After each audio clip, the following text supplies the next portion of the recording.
You know, Ed, we talked about the blue ocean and creatively. Tell us a little bit about what happens if we get an office lead and they got to jump into that red ocean. Yeah, so a completely different conversation, right? Because we talked earlier about swimming in the blue ocean where there's not a lot of competition. Selling our current pest control customers and our current commercial customers and our re-inspections, other services, right? So there's not a lot of competition there. But yeah, once in a while those office leads come in. Hopefully they come in. So the termites swarm out, and then you're forced into the red ocean because a lot of consumers these days are going to get a lot of different bids. So what do you do when you're stuck in there, right? Do you want to compete in that red kind of shark eats shark, mano on mano, woman on woman person, to where you're just in there just churning up each other? You're just chasing that one customer, trying to get that, that one piece of fish that everybody's fighting over. Or can you switch that? So my suggestion would be, we can't win in a red ocean typically most of the time when somebody's going to be $1,200 and we're going to be $2,500 on a termite lead, right? So what I would suggest to you is to expand your offer to do the right thing, to kind of slide it out of the red ocean. You can rest assured that most termite companies are going to come in on a termite lead and say, it's going to be $1,500, going to be $1,200, and we're going to do everything the Oregon lady said they were going to do. That's right. But we're going to do it for half. We've all lived it. We all know it's going to happen. So how can you take yourself out of that competitive environment where you're just tearing each other up? I would suggest that you do this.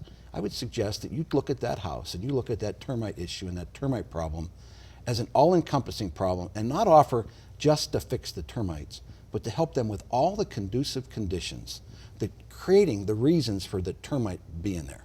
It may be something as simple as putting gutter guards in place of their gutters because the moisture is dripping down and creating a moisture or a conducive condition. It may be something you find in the crawl space, some moisture levels that are in there that create the conditions that the termites are going to make it easy for them. So I think what you got to try to do is find other things so that you can take your $2,500 termite job versus their $1,200 termite job and make it a comparison not between those two, that's the red ocean, but you make that comparison between the $1,200 they're asking for and the $10,000 that you're going to ask for to fix all the problems. Simple analogy, I'm not a motorhead, but if I got to go in, my brother was one, right? So if your spark plugs are fouled and you go to the motor shop and you go to the mechanic and lots of cars don't have spark plugs anymore. I know that, thanks everybody. But when you go there and they say, hey, my spark plugs are fouled, if the person that was fixing your car just took the spark plugs out and put new ones in, and they didn't figure out that maybe your oxygen sensor was bad, so your fuel mix was bad, creating that corrosion. Maybe it was a valve that was wrong. Maybe it's one of your pistons that wasn't working right, creating that corrosion that's ruining that spark plug, creating that symptom. Or maybe it's a head gasket that could be monstrous, a huge damage to your car. So if they just went in and fixed the spark plug, replaced the spark plug, and let you drive away, you'd be okay for a couple of weeks. But then that fouling would continue, and you'd ruin those new spark plugs. What I would ask you to do is to approach it like a good mechanic would and say, look, hey, your spark plugs are fouled, but you got to fix this, this, this. Because if I don't do that and just put the spark plugs in, if I just fix your termite issue today and don't fix all these conducive conditions that are present in your home today, I'd be stealing your money.